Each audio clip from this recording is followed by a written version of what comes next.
Welcome to the Mama's Boys podcast. I'm your host, Omar Yusof. My fellow host is Silent Mike, also known as Mike Farr.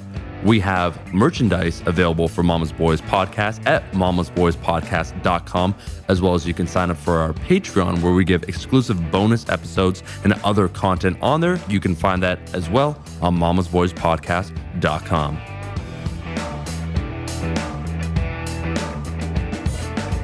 Mama's Boys, I'm here. I'm by myself. Everyone else is on their phone. iPhone's just about to be announced. I'm making the switch. I'm going through a transformation. A transition period in your life. That's deeper than what you're willing to go, but we're going all the way in. Yep, Droid life. So why did you use an Android iPhone for all this time? Because I could tell you this, the iPhone, the only reason I switched, I had a buddy that was coming out with an app and I wanted to support it. I know it's easier to first get an app out on Apple on an iPhone. That's why I switched. I actually don't think an iPhone's inherently superior. I do think because of these apps, there are certain apps like some that I use for tracking and so forth that once again, Apple gets the exclusive first release. So it takes a while before it's released to Android. I thought it was just a coding thing. Yeah, I don't know what it actually is. Yeah, I think it's a coding thing. So most people go, obviously the majority of the market's in iPhone, and then the coding is totally separate. So it would be dumb to start a business on Samsung. So all apps, majority of our apps start on iPhone coding first, and then they basically have to rebuild the entire app for Samsung. That's why they do a second.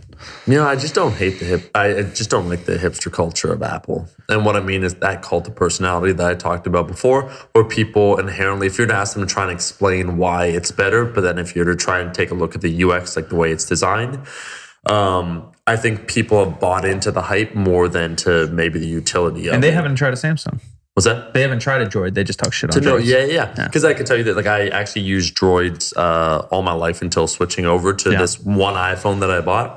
I personally don't feel, oh my God, it's inherently superior. I do think they do some very tribe-like things where with the iMessage, where you have a blue message as opposed to those that don't have an iPhone, then it's a green message. So, well, I get what it means, but who the fuck? Yeah, well, people, and then if you message someone, like when I used to have an Android, they'd be like, oh, it's a green message. Ew, you don't have an iPhone? I'm like, people man, tell me that listen, too. you stuck-up motherfucker. But what's the difference? My message shows up the goddamn same. It was, again, well, that's an inclusion versus exclusion. And when I say there's a lot of hype behind Apple in general, I mean, it's all the same basic shit. I remember when they were releasing, I forget what they're called, basically like an iMac, like it was a home computer, but it was all contained within the monitor itself. You're talking like their first computer. Like their Starship. Not the 80s one, bro. I'm talking the one 90s, late 90s. Yeah, the colored one. You know what I'm talking about. I think that was their flagship deal. That's like what put them on the map. They were around before then. I probably took it to the next level. I don't know their company history, so I don't. So the little bit that I know about their company history is that's like, not that it, of course they're around. Nike was around too, but the Jordan 1 put them in a new league. Yeah. This put them in their new league for sure. Because it has the monitor and the computer in one. Yeah. It was one down price. You don't have to do this and then go buy Windows and then go buy Excel and then go buy all these things. It's just fucking on the computer, plug and play type deal. I actually have a big problem with the monopoly though, because when it comes to simple things like their music, they want you to go through iTunes. If you want to, for a content creator as an example, if you want to put some music on your Instagram video and you want to edit it on your iPhone itself, it actually becomes a problem because you need to have any music you add has to be added only from the iTunes music store. So if you had, let's say Spotify and you downloaded a song, or let's say you had Google Play, obviously you can't use that. But even from the internet, if you wanted an MP3, so if you're trying to transfer an MP3 file from your computer to your iPhone and then to include it into video, you can. So the cross functionality of it is almost non-existent. And so they make these practices that help them monopolize their power. And as a result of them buying up other different things, they become kind of the only viable way of doing things. And so even if you want to buy these days, my brother being an example where he doesn't use a smartphone because he doesn't need it, he doesn't believe in it. He's got a dumb phone. And so he just has an MP3 player when he goes to the gym. But now to even buy albums, if you take a look, talking about the monopoly of a place like Apple, if you take a look at a lot of different albums, if you try and buy them from a place outside of iTunes, it's a lot harder. Yeah, most people just stream. Harder. Yeah, but most people do stream. I think a little bit for sure is the monopoly with with how they make things difficult, but also things are just purposely difficult. Well, they're just progressing a different way too, technology wise. Like where like most people stream. Same with video, right? Like it's really hard to buy a DVD nowadays, just because it's hard to buy a DVD because they're streaming Netflix and they're streaming Hulu and whatever else. So it was something that was available before, but then there's. But that's what I'm saying. The advance is going towards streaming, not downloading albums. And then I guess a question to follow up with that. So that's one example, but one that I honestly can't see inherently any benefit to is with the start of the iPhone 7. I think the one that I have, where the adapter now there's no audio jack. Where now you need to have the cable to plug in. Yeah. So you can't charge while listening. Well, guess what? A lot of times I want to charge my phone because the battery life on an iPhone, much like any other smartphone, isn't great. Yeah, what I hear from Mac people is that they're I hear a lot of excuses, bro, in my opinion. They're planning for the future, which I do get, right? But because I complain about Bluetooth. Like I have the newest Bluetooth everything, like from good companies, Sony, Bose, like expensive shit. And it still only has like a 10-foot range. Sometimes it won't connect. And that's laptop, which is a Mac for me, or my phone. Like Bluetooth technology isn't that great yet. It's good, but it's not great. Sometimes it'll cut out. And so they're planning obviously for a perfect Bluetooth world, and they're planning for a wireless charge, and they're planning for every company ever to use the same cord, which they do besides Mac. Everybody used mini USB or mini USB-C now. And so if everyone would just use the same damn cord, I think that would be the only monopoly I'd be behind. Like, let's just charge everything on the planet with a mini USB-C. Yeah. Like we use the same outlet for everything else. And I know country to country is different, but why can't we all just agree? Every company just sign a fucking contract. As opposed to Apple, you mean where they have a different... Everyone has a different cord. Yeah. Everyone has a different cord to charge and a different cord for music. See, but then again, that's they're doing things that make it prohibitive for cross-functionality because they want you to buy their own. That's for sure, I think, part of it. And I think it was Connor, actually, even though we rag on him in every episode. I think it was him that said he did read articles and hear from them that they're trying to plan for the future, right? Where there is no cord needed because there's you lay it on a pad and it charges, whatever. Eventually, you're going to be able to, your phone will charge in your pocket because you'll have a sensor, like Wi-Fi will charge it somehow. You know, like that's not that far away. So I get that they're planning for that. But the same thing, their laptops don't have USB in them anymore. They only have a charge, and then you have to get an adapter, and you have to get this, and you get that, and it's just dog shit. Because then the Bluetooth, whatever you're using, Bluetooth mouse or Bluetooth wireless headphones, like the battery life on them isn't that long. No, that's one thing I have for phones is why does battery life suck? Why does battery life suck? We're in 2018, and my phone lasts like 8 hours. Well, that's what I'm trying to understand when it comes to iPhones in general. For anyone to clearly explain how there is a distinct competitive advantage of an iPhone versus another smartphone, and I just don't see it. And that's for me using all types of different smartphones over time. And you don't use Mac computers? No, and I've seen them and I've worked with them. But if you take a look at the raw processing power of a MacBook compared to, let's say, a PC, the PC will win hands down for the price that you're paying. So you're paying a premium because, what do they say? A MacBook doesn't break down, it doesn't this, it doesn't that. I think there's a lot of alternatives that have come about in the last several years that make it quite hard to argue that a MacBook is, once again, inherently superior. I think they do certain things. So, for instance, if you want a video edit, that's why a lot of YouTubers use it. Final Cut's kind of one of the go-to standards, so everyone kind of uses MacBook, but it doesn't mean that it's better or it's so much better. And a good example of that is the iPhone. I actually had to return my first iPhone that I got, and then I got another iPhone 7 because there's some problems with it where I was told all the time, like, you get an Apple product, you don't got to worry about it. Well, I got Apple Care, so I paid more for the warranty, and so I was able to replace it. But my first iPhone actually had a problem, so I had to bring it back in. So my personal, as a consumer, my first experience with an iPhone wasn't positive. Where I had a OnePlus One before, shout out, which is a different brand. The only reason I stopped using the OnePlus One is because I was out late one night, drunk, and I actually dropped it. I didn't have a case, dropped it flat on its face. And the cost of replacing that, I think I'm blanking on how much I paid for it because I buy things outright. I don't do contracts. I think the OnePlus One was like $350. I'm making up numbers here. That seems so cheap. But to replace it, it may have been more than that. Let's say $450. I honestly forget. That seems cheap too. Oh, it's way cheap. No, there are a lot of alternatives. If you look at my Samsung was like $800. Yeah, what I was going to say is I forget the YouTuber's name. He recently did actually an interview with Elon Musk. I think it's Marcus Brownlee.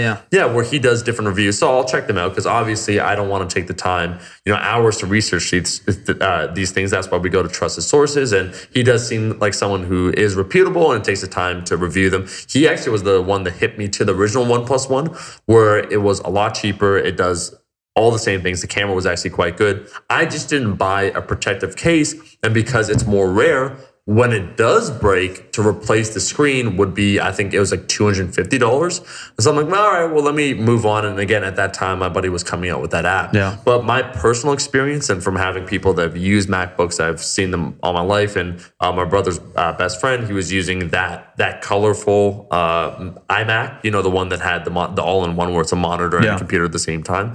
I wasn't wowed by it. In fact, when he bought that iMac, he couldn't play any of the video games that we wanted to play. But that was the 90s and that's too. little, that's a little thing, but just in general, it's never wowed me, and it does surprise me how you could be so for consumer culture, where you're the perfect consumer, where you buy into like the hype. To me, it's very cult-like. And anytime I feel something that's cult-like, the hair stands up on the back of my neck. But you have an iPhone. Yeah. Well, I am honestly considering switching because it's going to be. Yeah, it's not one of those things I'm dead set on. Yeah, I'm not dead set on anything. Like I like what I like, and I like it regardless of whoever else likes it or doesn't like it. I do like MacBooks. I've only had 2 laptops since senior year of high school, and they've lasted me pretty good. So I had one for like 6 years, and it did start to get real slow. But I had no issues within that. I just bought another one, Mac Air or whatever the fuck I use, and that's fine too. And I don't do anything real, right? I do research like internet stuff, emails, basic stuff. But that's always been good. I'm going iPhone because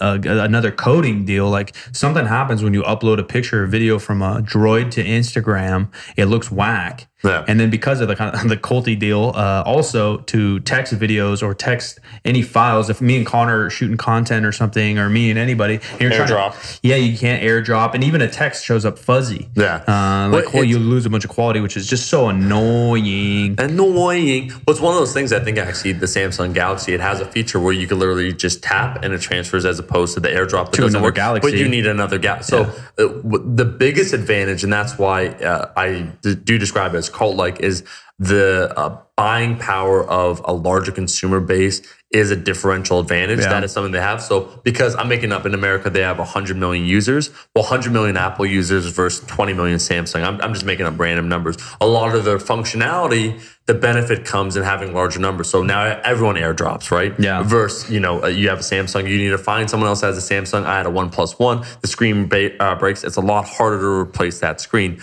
I think for myself, it's just, I think of other things that I do actually like I like video games, and every single new generation. I personally grew up playing a Nintendo, a Genesis, then Sega Genesis. I switched then to an N64, Nintendo 64. I do like Nintendo systems a lot. I loved my Sega Genesis. I would probably say Nintendo overall was the system or the company that I do have the fondest memories, because, Legend of Zelda is my favorite series of all time. But every time a new generation happens, I don't just go for the latest Nintendo product. In fact, their last 2 before the Switch, the Wii and then the Wii U, were relatively weaker showings. Yeah. And so I actually skipped the generation of video games. But then I think it depends on the demo too. You're obviously an adult now. Well, and their demo's not us. I wouldn't say that necessarily, really, because I think that if you read any of their marketing, or we got a chance to talk to their marketing team, their goal was to capture the younger audience, and I think you can tell that pretty easily by looking at the games they came out with the Wii. Yeah, I would say it depends upon what you are looking for, because I could counter back that yes, Sony probably has more overall mature games along with Xbox, but they had a variety of different things. So they had Dead Space Extraction for the Wii. They had a Vagrant Story. They had Last Row. If you look at their library, they actually had a bunch of mature titles. I'm not saying the things that they may have marketed to the masses, because the Wii did sell a shit ton, was to the consumer that didn't play video games. Yeah, I think I'm just talking about watching, E3 and things I've seen when I've seen Nintendo market, and it looks like they're marketing to that crowd. Yeah, that's what I'm saying. Yeah, I would say they are trying to market to a wider base. So let's say, it's like the mom. I think the Wii did outsell. I could be wrong.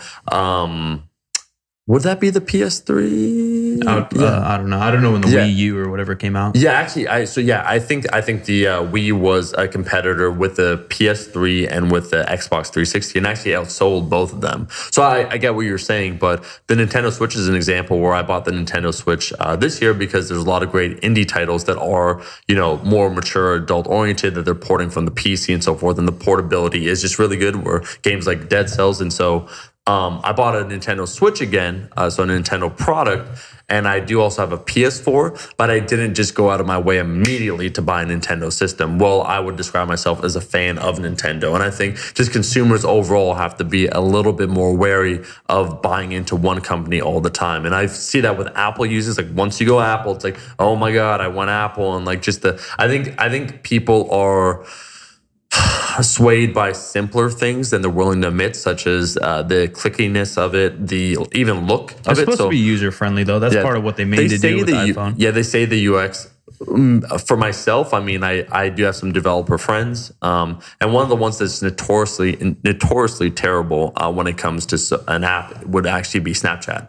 Snapchat, the UX as they call it, is terrible in terms of user functionality. So when it comes to simple things like the Apple products, I'd say, yeah, again, they're decent, but it's not like, oh my God, your Samsung, you never use your Samsung. You're like, fuck, how do I get to my, to Instagram? Like it's all the same shit. Yeah, I wonder what the right? Like, is that fair, or would you say with your Galaxy? For apps? Yeah, I don't know. For you using your phone, like, do you find your phone like super cumbersome, and you're just like, I wish there was? There is not cumbersome, but I've had a Galaxy from the second one ever, so I know how to use a Galaxy by now. Yeah, that's a little different too than someone getting their first smartphone, which is possible too, whether it's a kid or an old someone elderly, and that's where I do see iPhones maybe being user friendly. I wonder what the ratio of iPhone to Droid and then like MacBook to PC is. Well, actually, we could bring up PC is higher, and we could bring up the stat.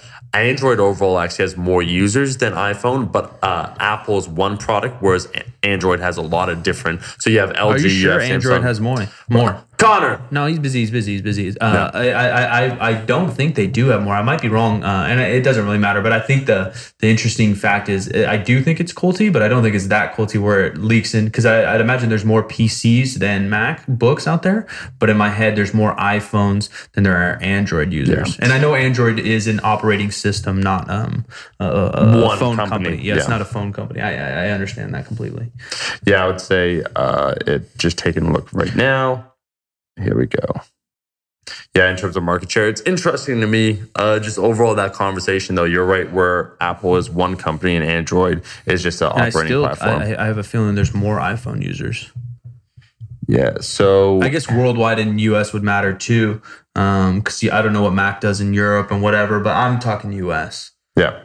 Android dominates the market with a whooping 87%, while the iOS comes in a distant second at 12%. In the US. Yeah. So the geography distribution, if you look at it, around the world, Android actually dominates only in North America, Australia, and Great Britain. But if you look at large parts of the world, it doesn't show where iPhone wins? Yeah, no, iPhone wins in North America. Yeah, that's what I mean. I'm going by US. Yeah, I'm going by US. So around the world, it's 87% of the only. Yeah, it doesn't give the US stat. Just says the iPhone wins. Yeah, I could try and find that out. It take a little bit. But yeah, that's what I thought. In my head, iPhone has the majority in the US, but also the people that we associate with, if you use social media, most likely use an iPhone. So we have that kind of and I know there is a huge discrepancy in the salary and income of those types of users, and that's influencing a lot of social media marketing and marketing in general with these bigger companies like a Walmart, Target, etc., on who they're diving in on because of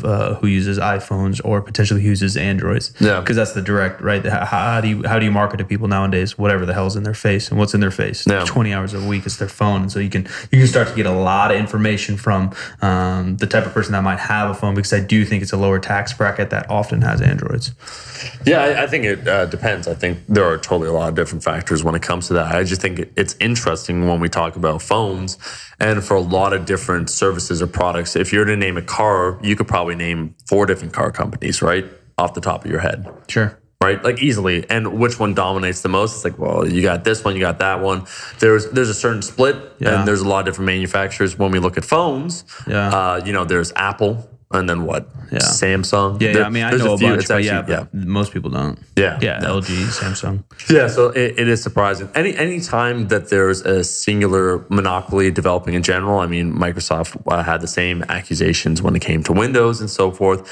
Just when you're making it prohibitively hard for the free market to operate, just in certain ways, I'm like, back to the free market, I say we go. So just the cult of Apple in general. A great movie to watch for those out there would be The Master by Paul Thomas Anderson, which actually gets into the formation of Scientology and how it is a cult, but just the mindset of the individuals and how people, as we talked about before, I think people tend to gravitate towards tribes, just human nature. And so they want to belong as part of something. And so, I think this is just another example. Yeah, it's hard to blame them, right? What's your job as a marketing or a company is to sell shit. And if you can tap into something that's so inherent to humans to try to get your if you could sell your soul, just go for it, bro. I mean, when you're a big business, it's not even real. I don't think big business cares. They're not in the definitely one, not. it's too big of a machine, and two, the goals of people in those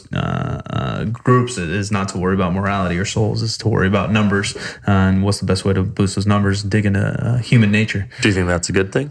In the long term? Yeah. No, I don't think it's good to ever take advantage of anyone's human nature or to be manipulative. But in a way, everyone's manipulative in a sense, right? Like there's ways to obviously make it more dangerous or not. But any kind of salesman's a manipulator. Any kind of content creator is a manipulator. Your parents are manipulators, right? So do you think we're all equal sinners then? Because that does sound a little bit to me. No, I didn't say that. I said that there's varying degrees. Yeah. Spectrums, as you all like to say. Which is true. I didn't say that we're all the same. I said that there's many cases. Spectrums. I said there's many ways to manipulate, and that I think in a way, a lot of jobs and stuff is manipulation. Okay. Yes, but I didn't say they're all equal. I didn't say that once. No, not that they're all equal, not at all. But it's a spectrum. Is that something that you'd say? Would you say it's also all relative? Well, I guess, yeah. Okay. I mean, you can say anything's all relative. Yeah, those are all that's neither here nor there. Yeah. We can say that, and we can also say that's that, and we can also say that's the way of the road. Those are all just random ass terms. Yeah. There's something that I am not a fan of overall, something called moral relativism, where it's, trying to equate certain things from like a corporate entity versus an individual, I think is a whole different conversation. And I think when some of these things have so much more power than one singular individual, then we have to be concerned by some of their actions. That's all. Yeah, for sure. But that doesn't mean that you can't say that they're both not manipulative. Yeah, I don't even think that's relevant though. No, but you asked me about it, and so I brought it up. Oh, about what? About manipulation. You asked me if it's good, and I said no. And I think there's different forms of because what I'd say, like I can make the same argument by saying it's all love. Like a dog gives you love, a human gives you love, your life partner gives. I don't think you're listening to what I'm saying sometimes. What do you mean? I said that at that high level, I don't think it's good, but I do think that manipulations are everywhere. Yeah. And I said that they're different. Right, and I just think that's a different conversation. I'm not starting a conversation. I just said that manipulation is different. Ending a conversation? Yeah, I just said manipulation is different at different levels. Yes, so everything manipulates in some way, shape, or form. No, not everything. No, for sure not. Not your dog. I don't know. I bet you they do in a way, knowingly? at the tiniest scale. Well, I don't know if they're conscious. I mean, that's a whole nother conversation. Yeah. Manipulation. The world's out to get us. No, but I do think that everyone has whatever your goal might be, right? Your goal is to get to a goal, and or your decisions try to get you to a goal. And if you can manipulate circumstances or people in some nature, you're going to try to get to that goal. It doesn't inherently make it negative. Okay, yeah. So how would you define manipulation here? Trying to sway something. Okay, so any form of marketing is a form of manipulation. I think, at some point, and some's probably negative, and trying to take advantage of somebody, something different, but trying to sway someone. That's why I brought up a salesman. Obviously, a salesman, if there's something. No, I agree with you about a lot of marketing, trying to sway consumer. Yeah. Marketing, I can agree with. Yeah. I mean, manipulation to me is a loaded word with a lot of different. You have to contextualize that. Marketing, I would definitely agree with you that a good chunk of marketing is basically trying to convince someone of something. Yeah. Well, that's what a salesman. What's a salesman trying to do? Trying to convince you need what he has. Yeah. Which that's why when what were we talking about? What we said about a post-apocalyptic society when we were talking about just different skill sets. It's like, guess what? It's like that, within the group. So a tribe that's trying to survive post-apocalyptic scenario. someone that can sell might be relevant, but like real world skills, I'm like, that just flies right out the door. If you're in a barren wasteland, it's not going to help if you're in a barren wasteland. The guy that knows how to start a fire is going to be real relevant. Yeah, a lot better. A lot better depending on the environment. Yeah. Yeah, it's one of those things. In general, that's why I guess the point that you make about a lot of marketing attempting to sway an individual, that's why we have to be conscious of some forms of marketing that can be too insidious, where they happen without us knowing and influencing us in our thought patterns with maybe the way that we regard different humans, or the way that we regard different things, or the way that we think of things that fundamentally alters the way we look at them, maybe for the worse. Yeah, I think there's tons of marketing that you can point to that does that. Anything that you could think of that you personally don't agree with? Not a particular case, but in general, they talk about, even just commercials themselves, whether you're watching it, even if the sound's off, they've done surveys that you're more likely to buy the brands that are going on in the background just because it's familiar to your brain or whatever it might be, right? So like, is that right? Like they've obviously tapped into something that you've even tried to mute, or you may even fast forward or whatever, but it's still making an effect on you. Like, is that super cool? No, I don't think that's super cool. Yeah. And is it the worst thing ever that you buy Coke over Pepsi? No, probably not. There's worse. Yeah. There's worse manipulations of the world. The term, like you said, it is super loaded, but it's also has a negative connotation. I don't think manipulation is inherently negative either. Really? Yeah. So one can be positive. You think the means to the end? So if you manipulate something for something positive, then that's fine? I mean, like, again, you're loading me up as well. No, I'm just, can you give an example of positive manipulation? But how you're saying is like Machiavellian, which is way different than me trying to convince somebody. Convince is a more popular or a more... So you're saying convince is kind of a synonym in this case of manipulation? Often, right? Okay. If you get someone to work out in a way you can manipulate someone to think they need to work out or whatever it might be more popular or more positive, sorry. Okay. Yeah, that's I think those are all loaded words. Yes. Convince, sway, manipulate. I mean, it's just all you take it. And they and I think they do mean different things. How people use them by pure definition, I bet you they start to get real close. Yeah, I would say there's similarities to them, but the intent behind. Okay, why you pick me apart? I said they get close, and then you're like simulate. Yeah, they get close. They get close. No, when you said, "Do you listen to what I sound like?" I am. I'm thinking about it in my head. I'm swirling it around. Yeah. I'm not just the words you're saying. I'm not just like, fuck it. I'm giving them an honest consideration here. What were we gonna say though about what you said?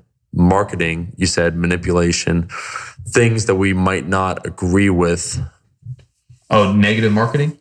Yeah, I was trying to think of an example maybe that we both agreed on, something that we're talking about. I don't know a single case per se that pops in my head. Like, have you ever felt that you're marketed in a way that just turned you off completely? Like that you could think of in your life, either a company or anything else? Not really. I'd love to obviously think I'm above all that, which I'm not. I'm sure I've been... None of us are. Yeah, I'm sure I've been swayed by some of it, but there's never been a time like, I'm going to buy Coke because they had Michael Jordan on the thing and whatever, nothing. And I've never also seen a commercial.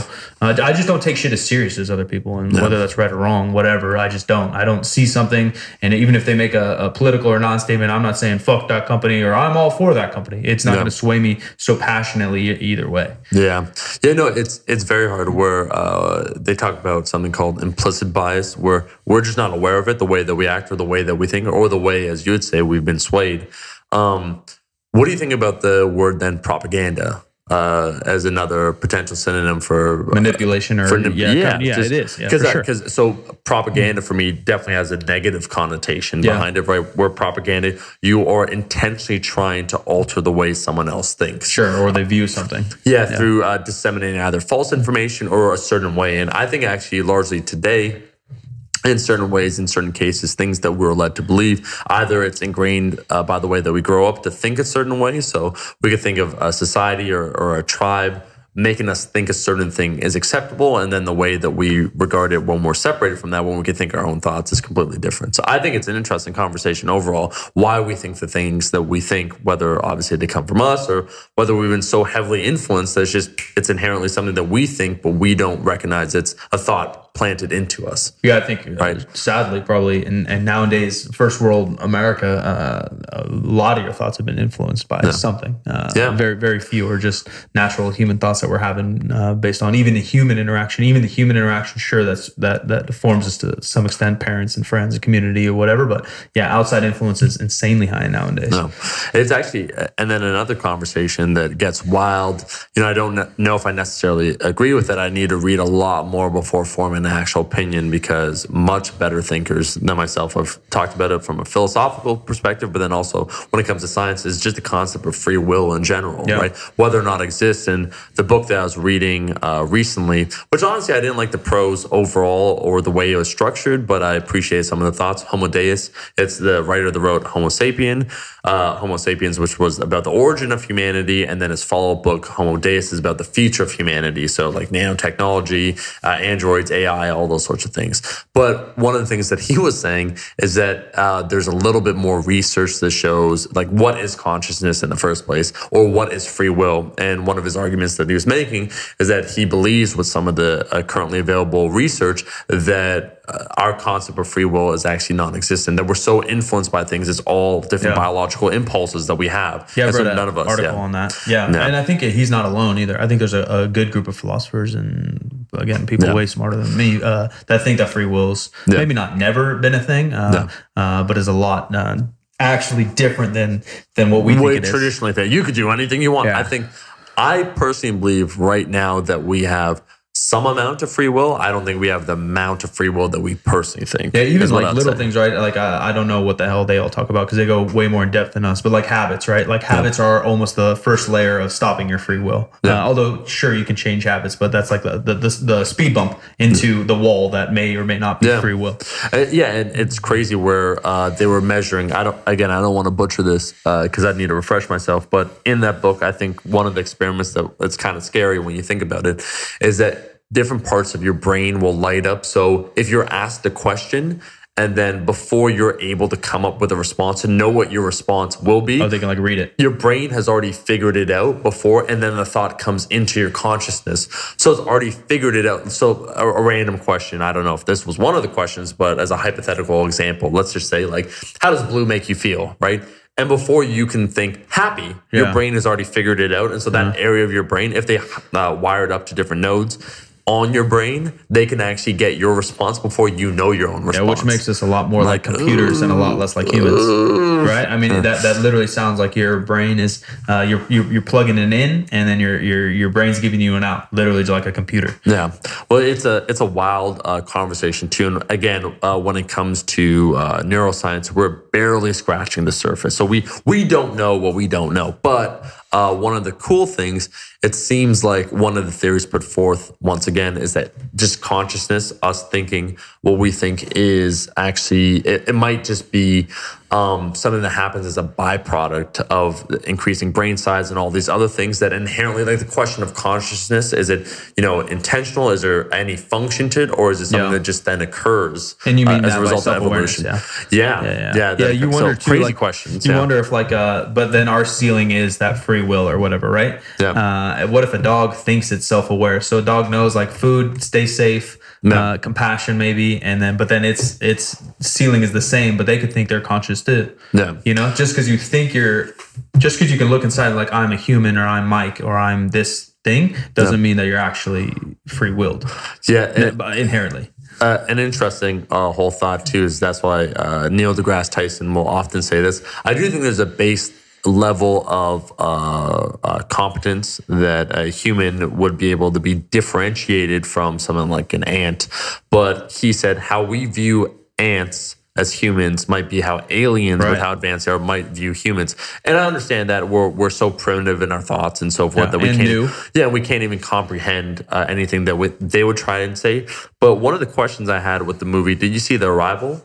Yeah. Where basically you have this hyper-intelligent species that's far beyond anything that we know. And even how they communicate is something so far beyond us that we gas or something, right?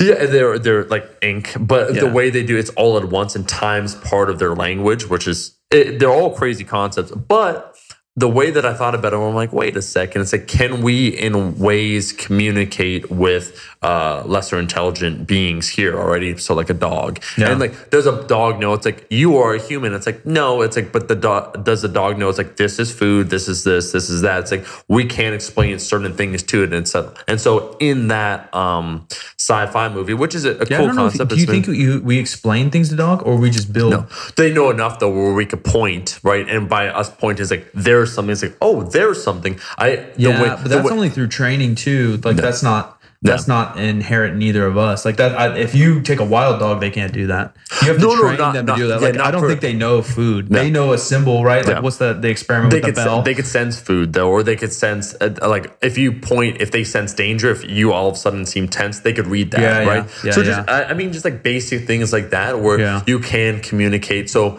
for us, if we were the way they view things, it seems like those aliens couldn't even see. You know, they're gaseous. They're like squids. Or something. But it's like, if they're that intelligent, Mike, if we're able to, at our current rate of intelligence, communicate with lesser intelligence in some form, not any way meaningful. It's like their way of trying to communicate us, where it's like a squid that, like ink, that is somehow time with their language too, and we had to decipher what they're saying rather than them figuring out our language. So another way is like even things like primates we have identified, or other animals, let's say birds, Coco? Like Coco. We've taught different words. I think 200 words or 200 commands. Or dolphins, where we now can understand different animals, what they're thinking, roughly, like not everything. Well, that's what I was going to say in Arrival, though, which is backwards. In they did understand us, I think, though. Yeah, that's already more advanced than us in dogs. Yeah, they understood something. Yeah, I mean, you kind of get but in dogs are weird too, because dogs before they attack someone, they're still wagging their tail, and us dumb humans, a lot of dumb humans still think like, oh, wag your tail, totally nice. But before a dog kills something outside in the wild, it's wagging its tail. Yeah. So like we don't understand a dog, and sometimes you can tell a happy bark from a grumpy bark. Oh yeah. But that's normally only with your dog. You can't always do it with a neighbor's dog or like someone else's dog. But we can't really understand them. And at least in Arrival, they could understand us. That's one thing for more advanced, at least. I did. Overall, the movie I did enjoy, and I liked how they try to narratively combine everything with the characters, where it's all relevant and combine it together into one beautiful story. Just their depiction, I did appreciate that their aliens weren't your typical either human-like alien. Yeah, and they were just that different, where you do understand it's like, this is truly an alien, right? Well, we could get into, like, it's a whole other conversation for another podcast, but we're carbon-based life. But it's theoretically possible to have non-carbon-based life. I think they might have been in there, right? I don't know what, I don't know if they ever. They didn't define, but they were something different possibly.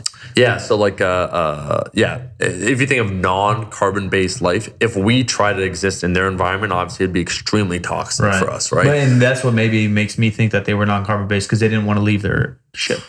Yeah, it could be a potential possibility. They're just so other, and I think the director Dennis did a good job of not answering questions like that. Well, we don't know, and it didn't really matter for the story.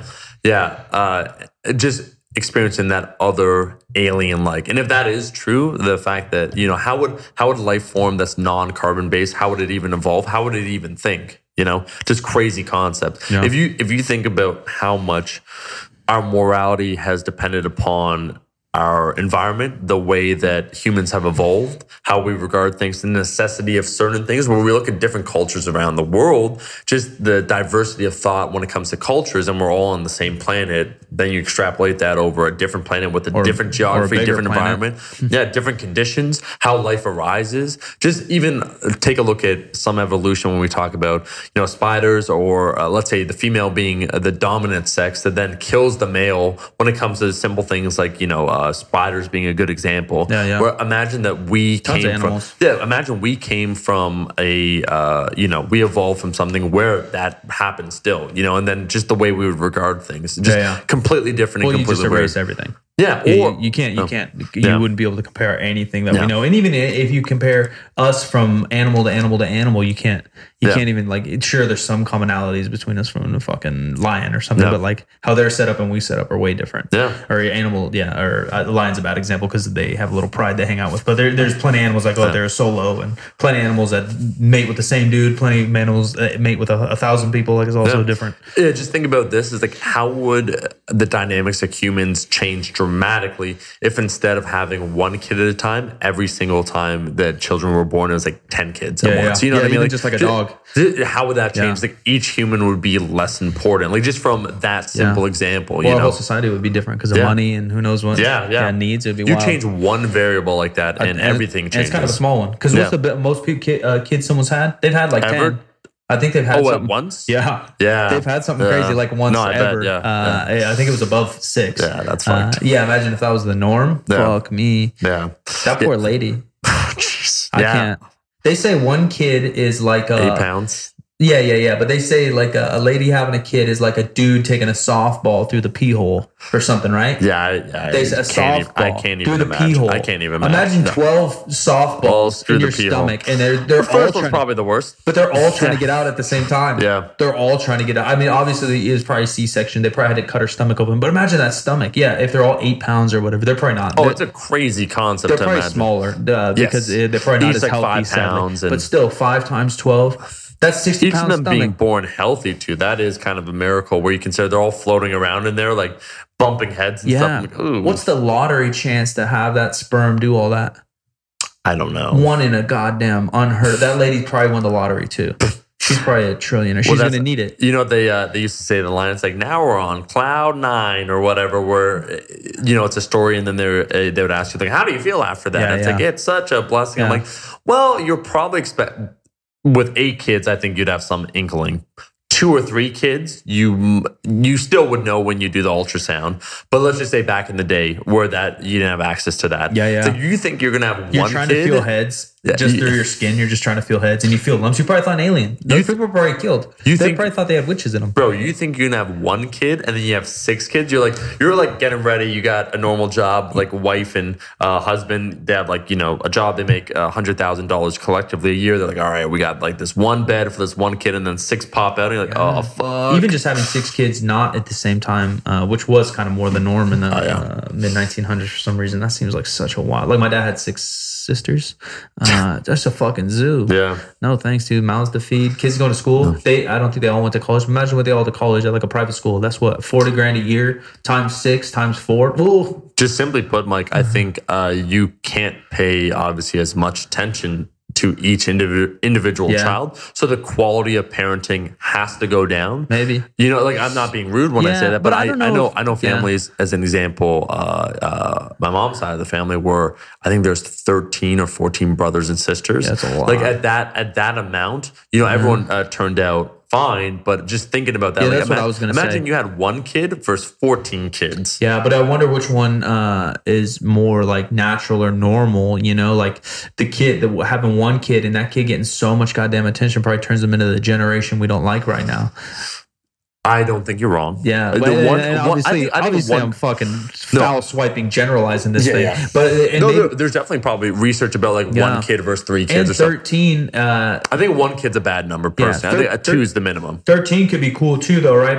Hopefully, let's say they have an average gap of 2 years in between them, or a year, the minimum, right? Yeah. Obviously, it's a year, but let's say it's 2 years. So then one's like 25 when the last one's being born, and that's like a mini dad. 25-year-old brother, like he's going to be your mini dad. So like there could potentially be the same attention there. Yeah, it's like I know my dad he was really tight with his oldest sister because there's such a gap. My dad was second youngest, and the oldest was probably like. Well, let me just ask you, Mike. She was probably 18 when he was born. Yeah, let me ask you a blank question. You had a great upbringing.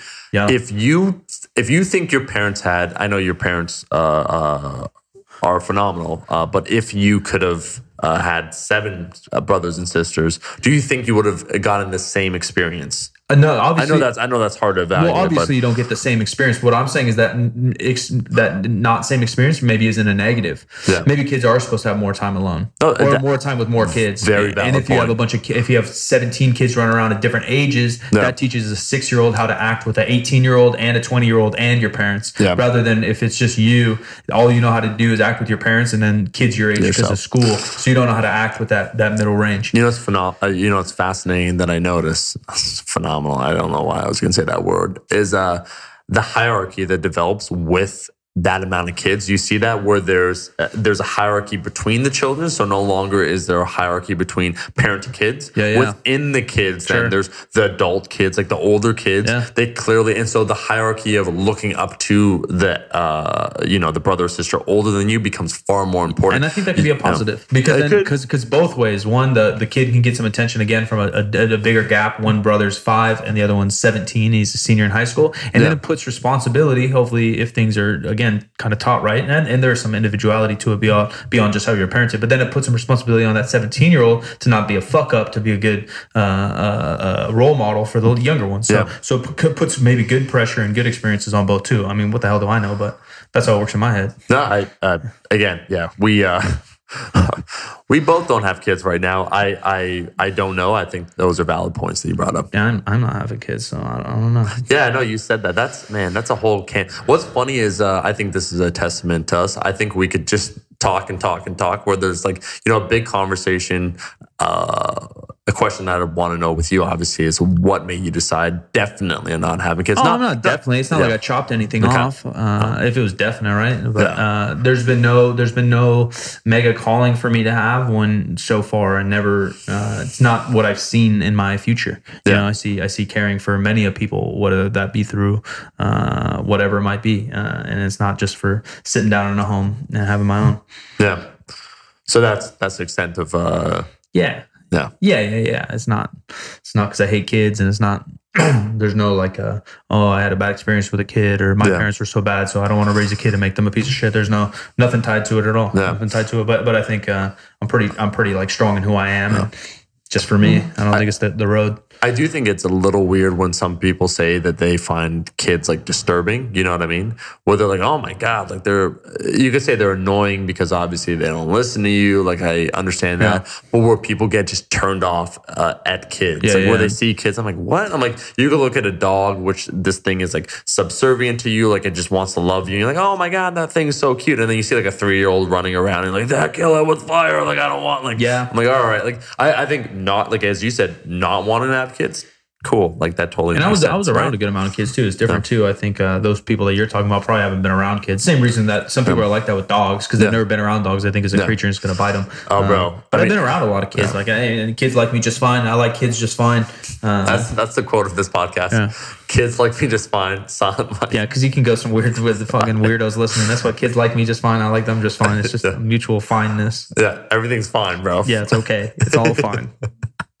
I think, honestly, we went anywhere and everywhere, which is kind of what we do with this podcast, talking the deep things, deep thoughts, deeper squats. Kids and aliens. Said. Kids and aliens, bro. Kids are aliens. That's the title. When they first come out, that shit looks real weird. Bro. Real weird. Yeah, I mean, they are... They're soup. They're soup. Their heads are soup, bro. They're soup. Well, the skull absolutely is soft. All of it's soft. All of it's soft, and it comes out with a lot of other things. You know, I guess it's chili. Sure. There's some chunk and some soup. It's chili. Yeah. It's the miracle of childbirth. Yeah, it's so beautiful, they say. Yeah. Well, that's actually that was one of the points in that book. Circling back as the last point about Homo Deus is. The whole concept, humans will show a bias towards any event that happens. When they try and recall what happened, the end portion informs much more their overall experience. Sure. So childbirth, 30 hours or whatever of complete torture, agony, as you said, like picturing for guys, like a softball through a fucking penis. Like it's just absolute torture. It's the worst pain a woman will ever go through. But at the end of it, you have the child in front of you, and that upswing offsets a lot of that just negative because they love their kid. Where they remember, so when you ask them what they thought about the childbirth, if they had to relive just those 30 hours of pain, but that ending result, that positive experience kind of reframes everything. Yeah, I think that may just be a whole brain non-free will thing too. Because like if you go around in a group, and we've done this a lot of like seminars or different camps and groups I've talked to, you talk about like what's like your greatest accomplishment, or what's the hardest thing you've ever done, or what's the most fun thing you've ever done. It's always often children. No. Maybe, but it's often through a hard struggle. Yeah, a marathon, and same thing, right? You go through 4 hours. Sense of accomplishment, I think. Yeah. But I wonder if that has something to do with literally synapses erasing some memory, right? And so you block out all this fucking your piss and blood because you're dehydrated. But I finished a marathon. I got a goddamn medal. Yeah. I fucking pushed my brains out and I made a baby soup. Since I love little Sally, that was the best thing that's ever happened. Baby soup and aliens that are whack. This episode of the Mama's Boys podcast. Thanks for hanging out, you bums. Man, the only thing I'll say, Mike, I know you joke when you say like bums and stuff. I know, but you make it negative by doing that. I just say you bums. You called me and Connor bums when you walk down the stairs. Just how you talk to people. Yeah, but that was out of definitely a place of love. You're gonna say it's out of a place of love. Yeah, why wouldn't mine be? You're right. I was for Connor. I was digging at him a little bit just by the way that he walked in. Oh, that's just how I say it. Yeah, it was a little. What I'm saying is the way I said it was a little bit negative. Oh, mine wasn't. Yeah, mine's never negative. Why would mine be negative? I don't say it negative. Okay, I understand. Yeah. Every Tuesday and Friday. Yeah, rating and review, you sons of bitches. We'll see you in the next one. Bye.